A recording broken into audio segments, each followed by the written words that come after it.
queria compartilhar hoje com os irmãos o livro de Apocalipse, capítulo 3, versículo 7 até o 13. Fiquei pensando no que falar aqui hoje. E essa é uma carta que fala sobre o cuidado de Deus com a sua igreja, uma igreja fiel a Deus, mas que sempre precisa do cuidado do Senhor.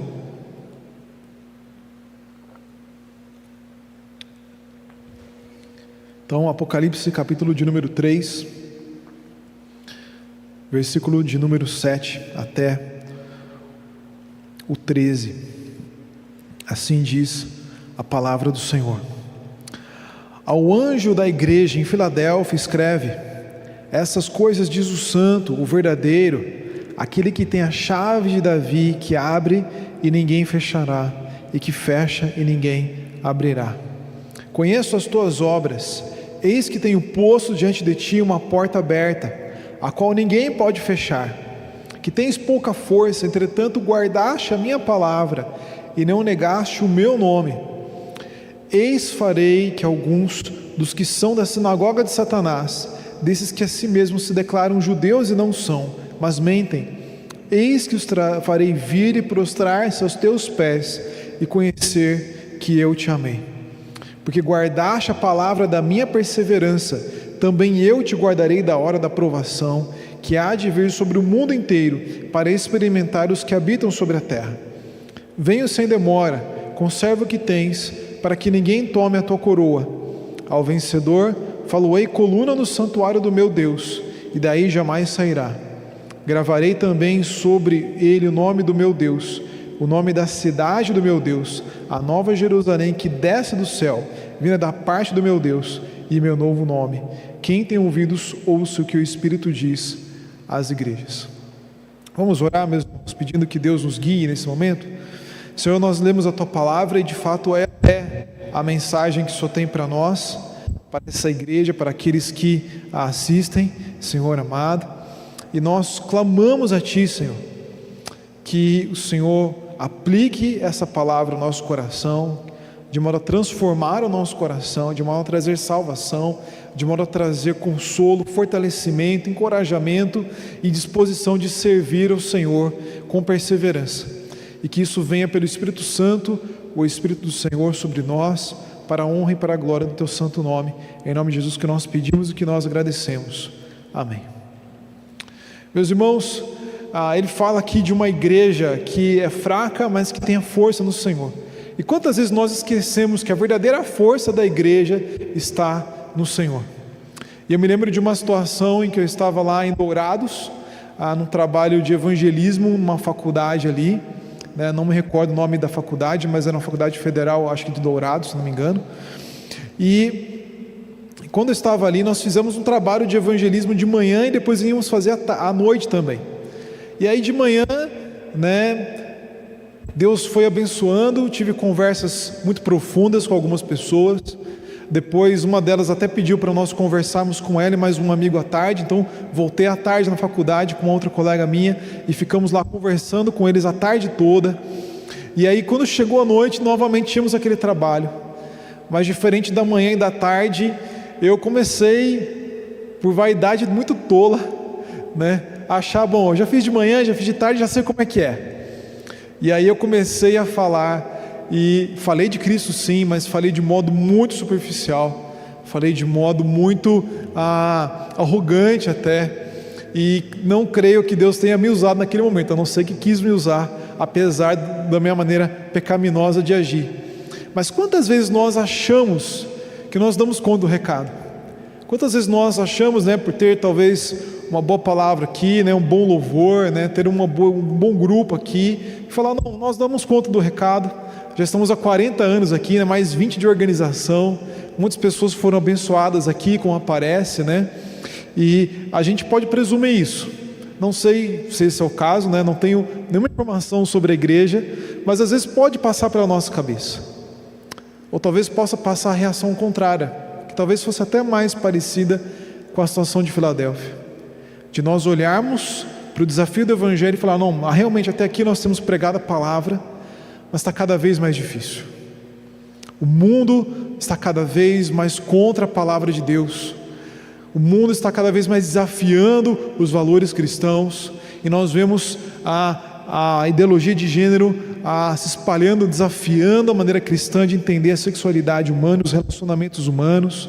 Nós vemos às vezes as políticas desse mundo e a mídia, né, os famosos se colocando contra o Evangelho de Cristo, se colocando contra os valores de Deus, né? A gente assiste a virada do ano, ou então tem notícia da virada do ano e de repente descobre lá que houve uma baixaria ali, né, no palco, mas que reflete o teor que a sociedade tem rumado, né, nesses últimos anos, e nós começamos talvez a nos sentir desafiados demais, e podemos encarar a situação com até um certo receio. Será que nós vamos dar conta? Será que nós somos o suficiente? E aí novamente a resposta mesmo, nós temos que nos lembrar que sem Deus de fato nós não somos nada, mas que Deus está conosco. E a igreja de Filadélfia precisava relembrar-se disso. Quando Jesus, né, por meio de João, envia essa carta a essa igreja, ele demonstra claramente que é uma igreja que está fiel a Deus, mas é uma igreja que começa a encontrar o receio de não ser forte o suficiente. E por um lado isso é bom, porque ela poderia descansar em Deus.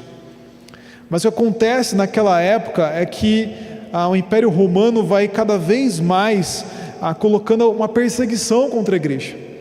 O imperador Domiciano, no final lá do primeiro século, ele começa a exigir, como outros imperadores, a adoração para si mesmo.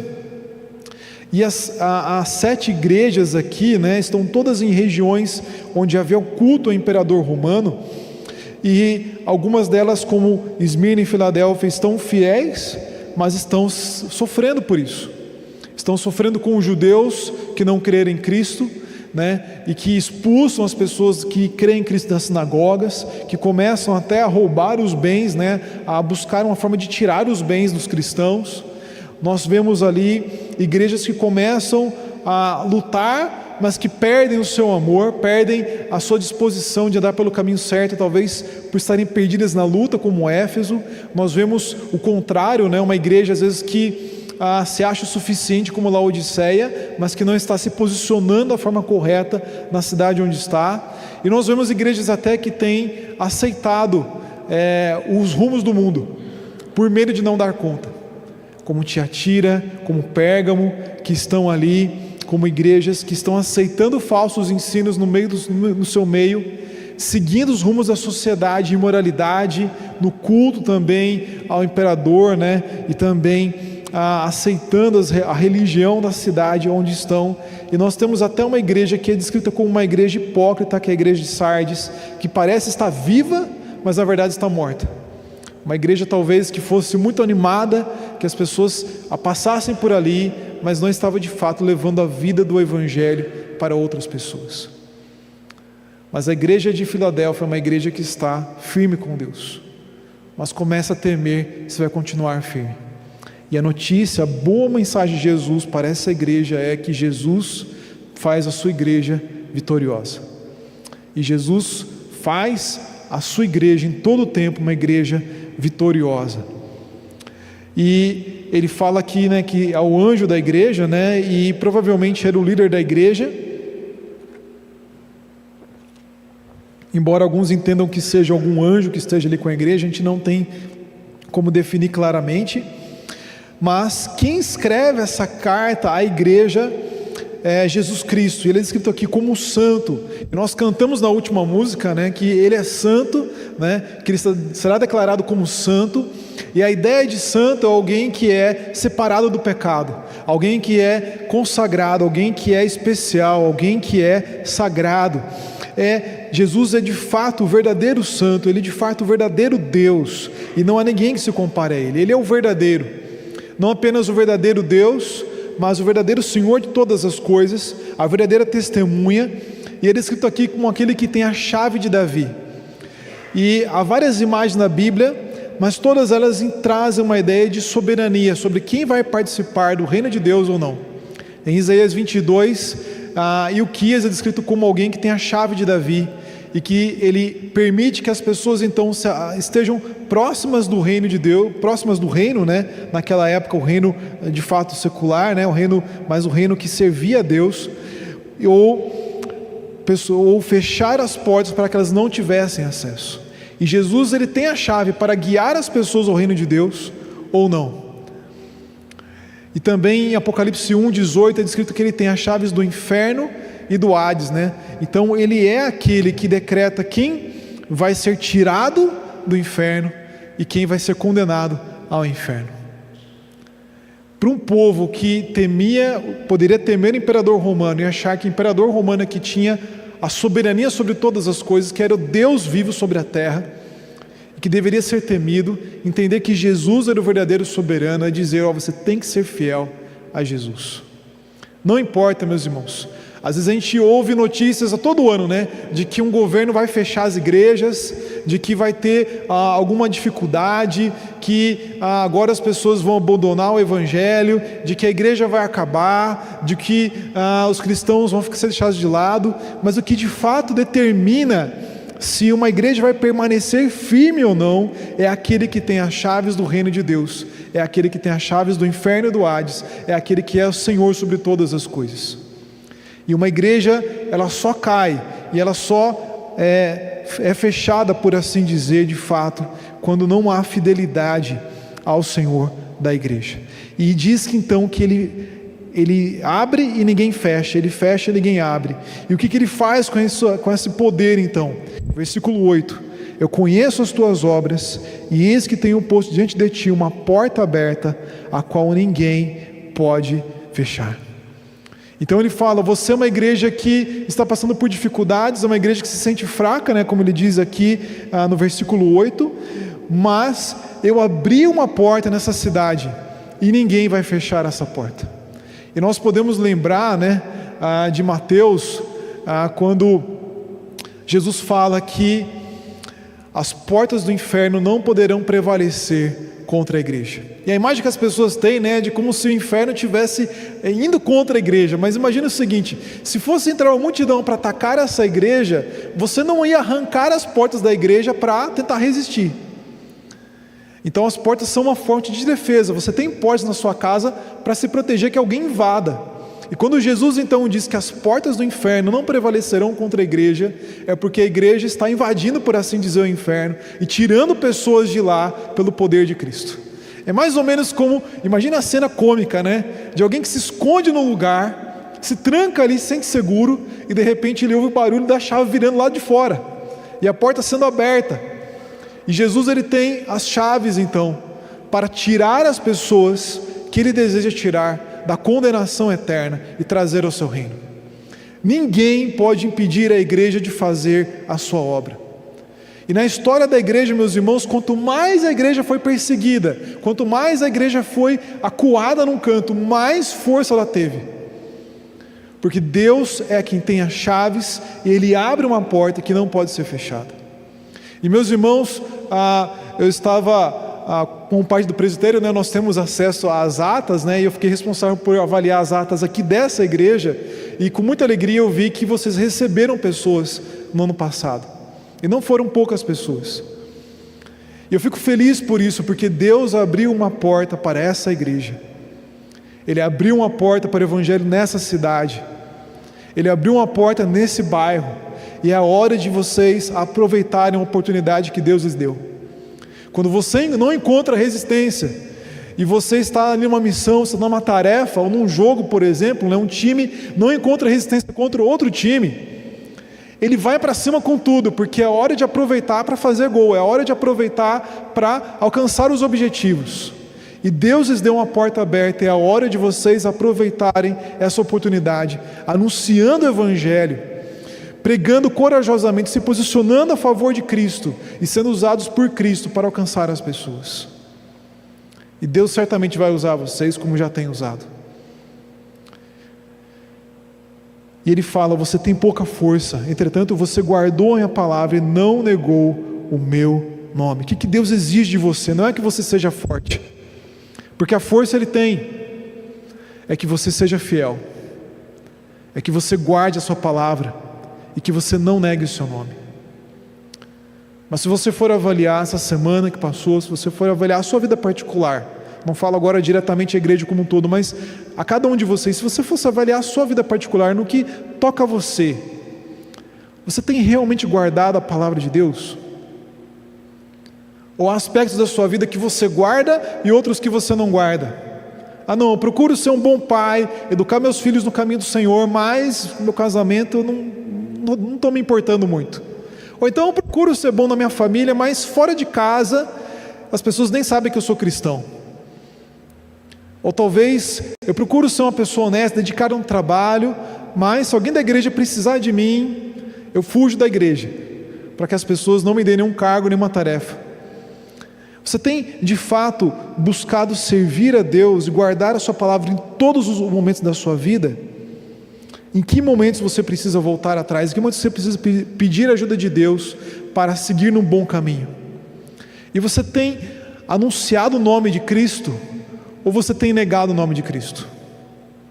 E talvez você fale, não, tenho negado, mas não falar de Cristo, não se posicionar a favor de Cristo, já é negar o seu nome. E Jesus disse uma vez, quem comigo não ajunta, espalha. Ou seja, quem não está a meu favor declaradamente, está contra mim. E talvez você até use o nome de cristão, quando as pessoas te apertam, mas você não fala ousadamente de Cristo, quando as pessoas estão falando sobre alguma coisa que envolve algum valor moral, alguma questão de fé, alguma questão de doutrina, no sentido de acreditar que Jesus é o suficiente para trazer salvação, ou que é o único caminho que existe, e talvez você esteja negando. E talvez você faça isso porque você se sente com medo de não ter força de resistir. Mas Deus nos dá a coragem pelo Espírito Santo. Ele nos dá o poder para resistirmos. Ele nos dá a capacidade de enfrentarmos a oposição. E nos dá a coragem para sofrer por Cristo, custe o que custar. E aquele que age dessa forma, que não nega o nome de Cristo, ele tem grandes promessas sobre a sua vida, como as promessas aqui que aparecem nesse texto. A primeira promessa que aparece é que as pessoas vão reconhecê-lo como uma parte do verdadeiro povo de Deus. Versículo 9: eis farei que alguns dos que são da sinagoga de Satanás, desses que a si mesmos se declaram judeus e não são, mas mentem, eis que os farei vir e prostrar-se aos teus pés e conhecer que eu te amei. Veja, ele fala aqui de uma sinagoga de Satanás. O que é isso? Não é que haviam pessoas satanistas na época, mas haviam pessoas que eram judias e que não criam em Cristo, e que começaram a perseguir a igreja. Isso já acontecia desde que Jesus estava andando aqui entre nós. E Jesus fala, essas pessoas são uma sinagoga, mas uma sinagoga de Satanás, porque é Satanás quem move as pessoas contra a igreja. E não importa se eles têm uma religião da qual Deus revelou muitas coisas a eles, e que Deus fez grandes promessas a eles, se eles não creem em Cristo, eles não são verdadeiramente judeus, eles mentem. E o pior, eles mentem para si mesmos. Porque Paulo diz em Romanos 9 que nem todo aquele que é Israel, de fato, nem todo aquele que é israelita de fato é Israel, mas o verdadeiro Israel é aquelas pessoas de todas as nações que creem em Cristo. E há muitas pessoas que se dizem religiosas hoje. Elas dizem, olha, Deus é um só, toda religião é igual, o que importa é você ter uma fé. E elas resistem à pregação sobre Cristo. Elas acham que fazem parte de Deus, do reino de Deus, do povo de Deus, mas na verdade não fazem, elas mentem para si mesmas. Mas haverá muitas pessoas dentre essas que vão reconhecer que nós de fato temos Deus no nosso meio. Há muitas pessoas que vão reconhecer de fato que Deus está entre nós. E Isaías, no capítulo de número 45, 14, diz que após a restauração da cidade de Jerusalém, muitos dos povos que eram inimigos de Israel viriam e se prostrariam e diriam, só contigo está Deus, e não há outro que seja Deus. Eles viriam e seriam convertidos por Deus. E dentre os judeus muitos crerão em Cristo ainda. Romanos capítulo 11 diz, ele compara o povo de Israel com uma oliveira, e diz que muitos ramos foram cortados, mas muitos dos judeus serão enxertados de novo na oliveira, que um dia eles crerão de novo em Cristo. Não quer dizer que todos vão crer, mas muitos virão e crerão. E a ideia aqui de uma conversão de fato. Eles vão procurar Deus no meio do verdadeiro povo de Deus, que é a igreja. E a primeira promessa de uma igreja fiel é essa. Muitas pessoas que se opõem hoje à igreja, a essa igreja, se vocês permanecerem fiéis, muitas pessoas que se opõem ao evangelho aqui, muitas pessoas que agem contra, talvez vocês terão a alegria de vê-las entrando pela porta e se assentando e crendo em Cristo e participando da vida de Cristo com vocês. E com Paulo foi assim. Paulo era um perseguidor da igreja. Paulo se achava um verdadeiro judeu, judeu de judeus, segundo a lei, fariseu, da tribo de Benjamim, alguém que tinha uma obediência segundo a visão dele na época invejável, que superava muitos nos meios do seu povo, que era zeloso, perseguidor da igreja, que ia de cidade em cidade para prender cristãos e matar cristãos, até que, indo para Damasco, Cristo brilha com a sua luz e cega Paulo, e chama Paulo ao arrependimento. E Paulo então entra na cidade, fica 3 dias sem comer nem beber, talvez por arrependimento da sua perseguição, e é batizado então por Ananias, e então passa corajosamente a anunciar o evangelho. Imagine que alegria você saber que você resistiu firme, e que Deus usou você e a sua perseverança para trazer pessoas que eram inimigas de Cristo, condenadas a princípio ao inferno, mas que agora estão junto de Cristo, e que pregam a Cristo, e que são fiéis a Cristo até a morte. E Deus pode usar a sua vida para isso.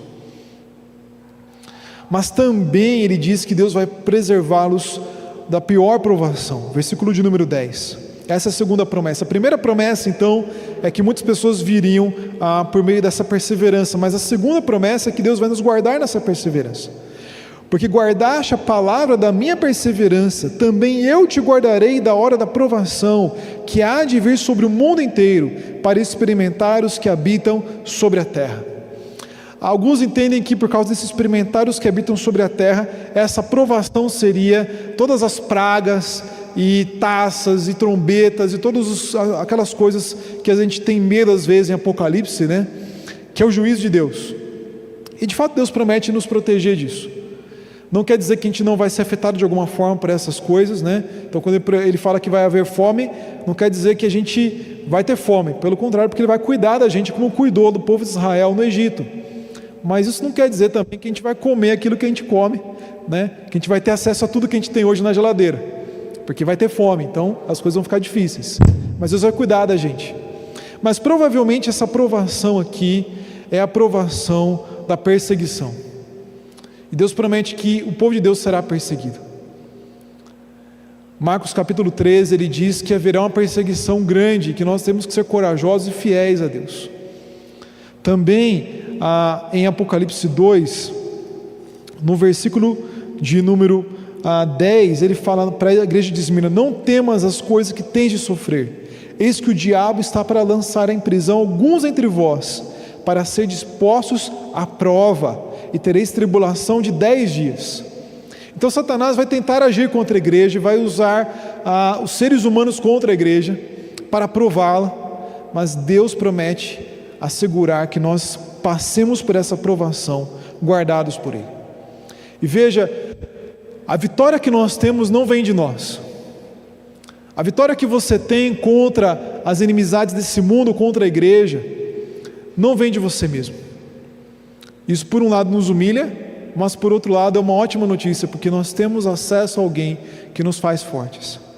E nós somos guardados pelo poder de Deus, até a nossa herança final. Diz Pedro em 1 Pedro capítulo 1, versículos 3 em diante. Você é guardado pelo poder de Deus. No final da carta de Judas, não Iscariotes, mas o outro Judas, ele diz que ele é poderoso para nos guardar de tropeços. E que tropeços são esses? De nós abandonarmos a palavra de Deus para seguirmos segundo a religião do mundo. Deus, Ele vai guardar o seu povo. Ele vai garantir que você não se desvie dele. Ele vai garantir que você permaneça com Ele, e permaneça com Ele até o fim. E veja como Deus, Ele é amável. Ele sabe que nós estamos no meio da tempestade, Ele sabe que nós estamos no meio da dificuldade. Ele diz: seja vitorioso, seja um vencedor, fique firme até o final. Mas Ele nos coloca de pé sempre que necessário, Ele nos fortalece, Ele cuida de nós. Ele fala: estou com você, eu estou com você, não apenas para animá-lo, não apenas como que está gritando ali, lado de fora do campo, vamos lá, continue, mas Ele está dando força, Ele está dando coragem, está dando fidelidade no seu coração, para que você seja preservado, para perseverar até o final. Nós dizemos na igreja presbiteriana que uma vez salvo, sempre salvo, porque a gente não vai abandonar a Deus, mas a gente não vai abandonar a Deus não é por nossa causa, não é porque nós somos fortes, mas é porque Deus vai nos guardar pelo Espírito Santo de nós abandonarmos a Cristo. E veja a situação, né? Jesus prometeu para os discípulos que eles o negariam, mas isso foi antes da sua morte. Pedro negou de fato a Cristo antes da morte de Cristo, mas depois da morte de Cristo, quando Pedro estava com o Espírito Santo, o que ele fez? Atos capítulo 4, ele desafiou o Sinédrio. Ele se alegrou em Atos capítulo 5 quando foi açoitado por causa de Cristo. Ele permaneceu firme com Cristo, foi preso, cantou na prisão, mesmo sabendo que poderia morrer ali, e pregou o Evangelho fielmente, escreveu uma carta para dizer que nós devemos sofrer por Cristo. E se a tradição estiver certa, né, talvez não em todos os detalhes, ele morreu por causa de Cristo.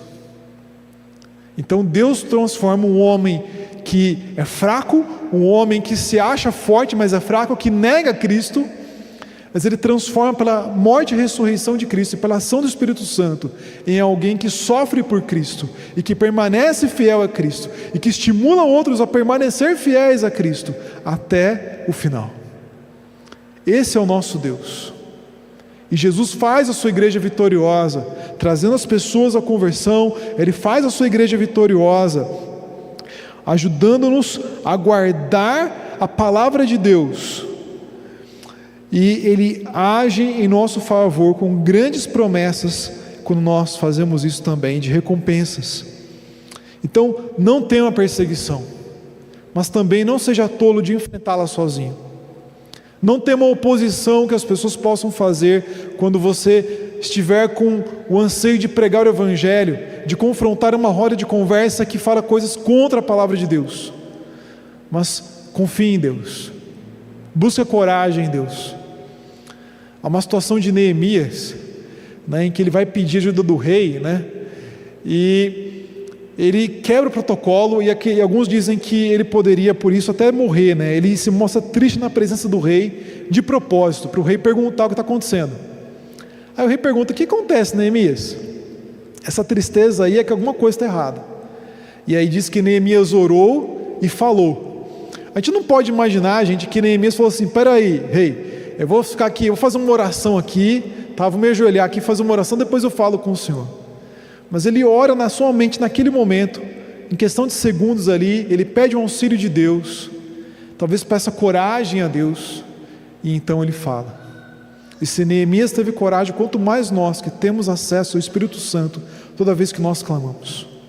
Em Atos capítulo 4, eles oraram a Deus, e Deus fez tremer o lugar, e então eles foram cheios do Espírito Santo e corajosamente anunciavam a palavra de Deus.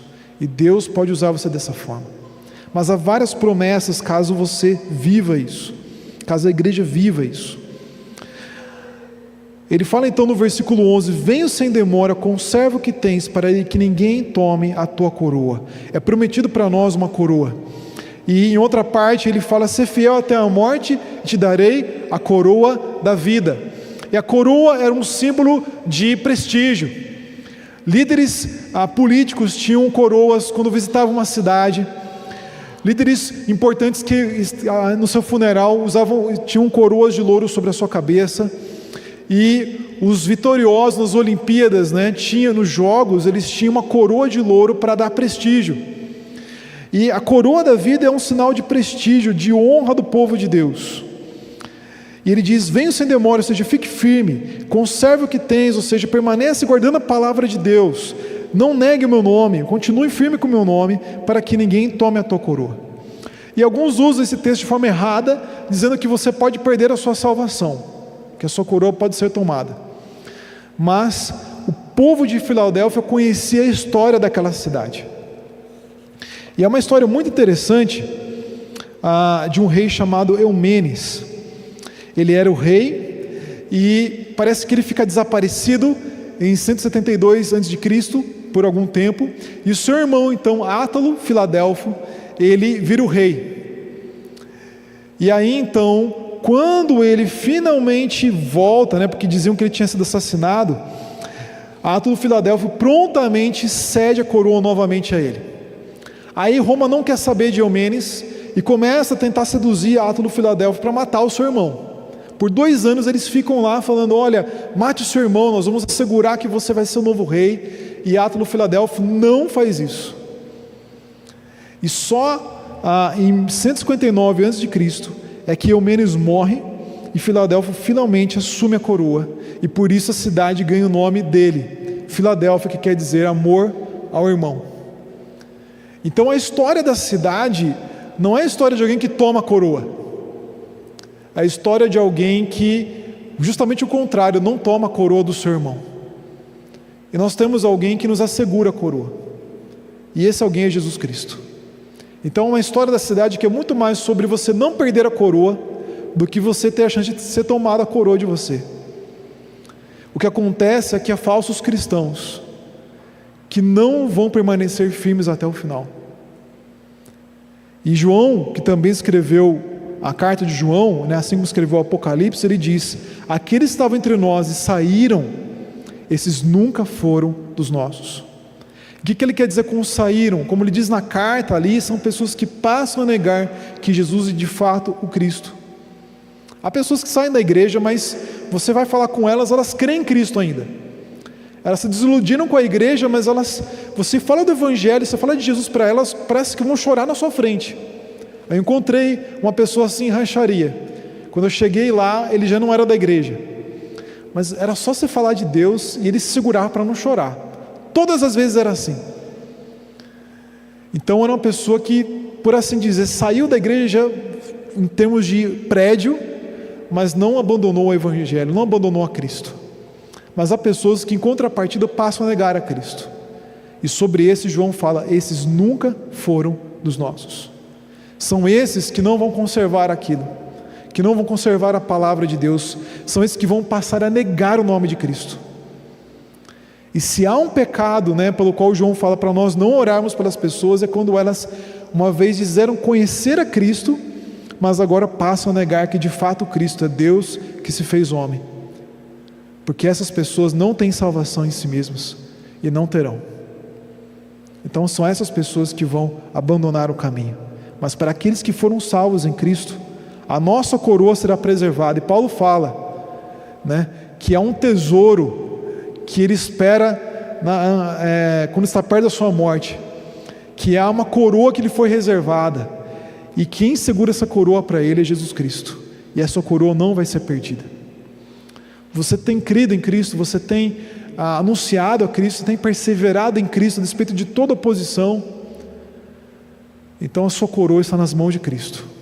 E tal como Átalo, Filadélfo devolveu para o seu irmão sempre que era necessário, essa coroa está esperando você até o dia certo. E ela não vai ser perdida. Isso fica mais claro ainda quando a gente vai para a próxima promessa. Ao vencedor falo-ei coluna no santuário do meu Deus, e daí jamais sairá. Havia uma situação que aconteceu ali, na cidade de Filadélfia, que era uma cidade que sofria muitos terremotos. E em um certo momento ela sofreu uma série de terremotos que devastaram a cidade, a tal ponto que o Império Romano deu isenção de impostos por 5 anos.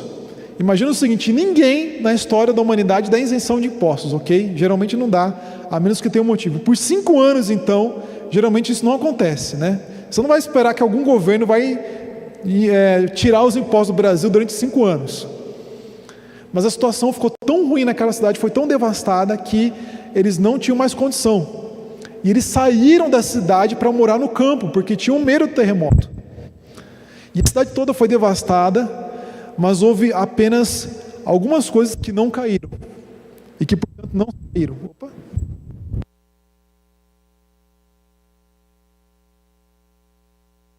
Som. Acho que foi eu mesmo. Mas, ou está fraco talvez a pilha aqui, não sei. Mas as colunas do templo, elas não caíram, elas permaneceram de pé naquela cidade. E o que Jesus está prometendo é a mesma coisa: olha, vocês vão permanecer de pé. Quando vier o juízo final, vocês não vão cair, vocês estarão comigo para todo sempre. E eu gravarei o nome do meu Pai sobre vocês, o nome da cidade sobre vocês e o meu novo nome sobre vocês. E a ideia aqui é que nós vamos pertencer a Cristo para todo o sempre. Aquele que permanece fiel a Cristo hoje, permanecerá fiel a Cristo para todo o sempre.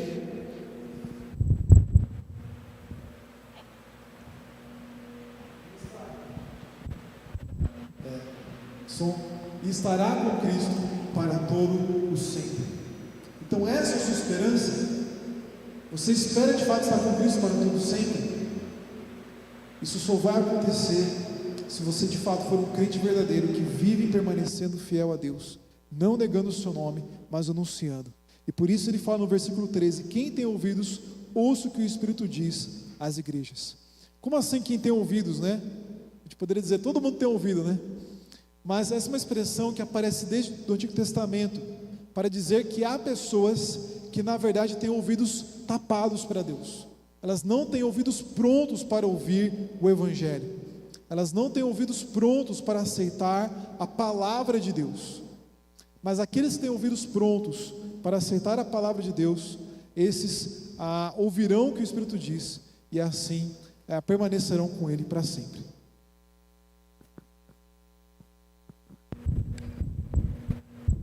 Ok, irmãos? Então você tem ouvidos de fato para Deus? A gente pode vir na igreja, balançar a cabeça, falar que nós estamos ouvindo a Deus, estamos obedecendo a Ele, mas só ouve de fato a Deus. E o Espírito Santo, aquele que permanece fiel em todo o tempo, sem negar o nome de Cristo, mas é usado por Cristo para anunciar a sua palavra. Que essa possa ser a verdade sobre essa igreja, porque Cristo faz a sua igreja vitoriosa. E que Cristo então faça essa igreja vitoriosa ao trazer as pessoas que são contra o Evangelho, prostrados diante de Cristo, e formam parte dessa igreja, por meio da pregação dessa igreja. Que Cristo faça essa igreja vitoriosa ao fazê-los permanecer firmes, sem negar o Evangelho. E que assim vocês então possam ser pessoas que venham a vencer, a herdar a coroa da vida, a permanecer na cidade santa e para pertencer a Deus para todo sempre. Que o seu coração não seja insensível, mas seja aberto para a palavra de Deus, e que assim Deus faça dessa igreja uma igreja vitoriosa nessa cidade e em todo o tempo, porque uma porta está aberta e agora é a hora de vocês aproveitarem essa vitória de Cristo. Vamos orar, meus irmãos? Senhor, nós agradecemos ao Senhor pela sua bondade e pela sua misericórdia em nossas vidas. Agradecemos ao Senhor porque a nossa vitória não provém de nós, mas vem de Jesus Cristo. Ele já é o vencedor. Ele venceu a morte, Ele venceu o mundo e Ele voltará vitorioso. E quando Ele voltar, nós herdaremos a vida eterna, nós herdaremos o reino dos céus, e nós seremos parte do povo de Deus para todo sempre, para viver na presença de Deus e nunca sermos afastados dali. Obrigado porque nossos nomes já se encontram escritos no livro da vida. Obrigado, Senhor, porque a nossa vida já está unida a Cristo, porque nós já somos os filhos de Deus, adotados por Ele, a noiva de Cristo, e o Senhor não vai nos desamparar, o Senhor não vai nos abandonar, mas o Senhor vai nos fazer firmes para seguirmos com Cristo até o fim e glorificarmos o Teu nome pela vitória que será revelada a Ti por meio da Tua igreja. É em nome de Jesus que nós pedimos que o Senhor continue a manter a porta aberta e escancare ela cada vez mais, e o Senhor use cada pessoa aqui, Senhor, para anunciar o Teu Evangelho e para que muitos que são contra o Senhor venham estar em Cristo, aqui junto com esses irmãos aqui nessa igreja, e para que o Teu nome seja glorificado. E é em nome de Jesus que nós pedimos e que nós agradecemos. Amém.